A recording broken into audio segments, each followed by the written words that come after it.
When The Matrix was released in 1999, 2 years before 9/11, people already had a feeling that something was wrong with reality.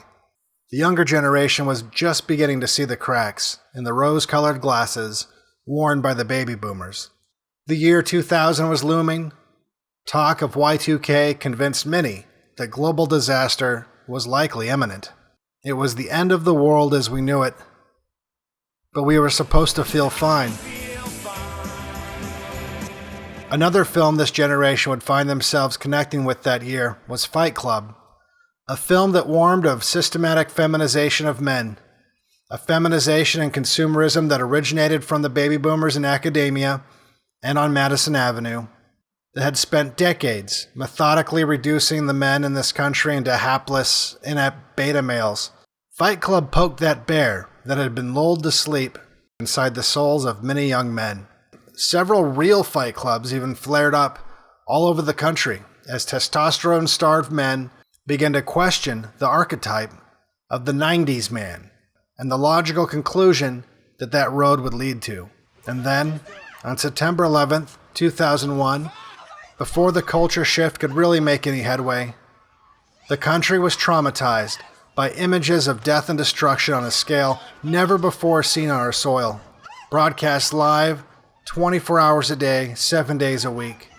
The fight-or-flight mechanism of our country was drowned in an endless ocean of rage and confusion, inseminated with a frenzied patriotism so intense that even some of the best among us lost the ability to distinguish the red from the blue pill. As you can see by looking around us today, many did take the blue pill. The righteous fury has now subsided, faded away, and left us only with feminized men, directionless women, and a culture in ruins. A culture built on coping mechanisms, escapism, and endless pharmaceuticals. There are still those that escape the indoctrination, that look back at these warnings, these prophetic allegories whose messages were so germane that they would be permanently burned into the modern lexicon. They look back and they long for a time that has been swallowed up forever by the appetites of the powerful and the negligence of the gluttons they have descended from.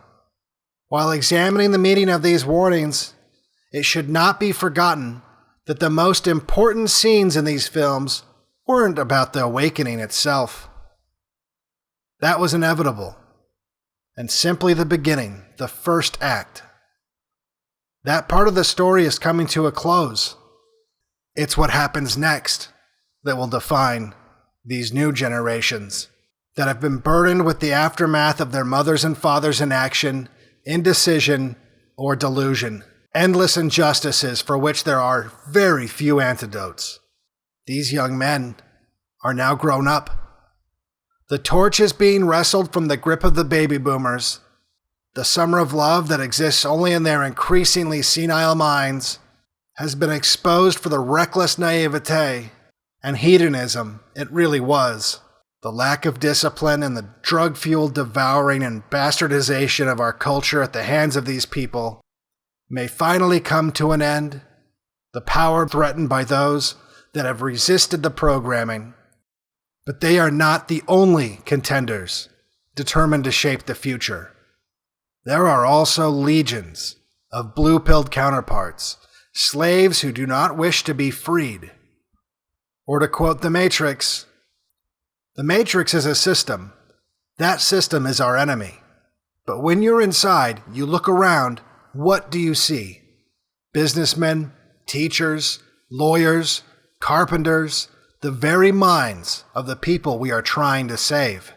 But until we do, these people are still part of that system, and that makes them our enemy.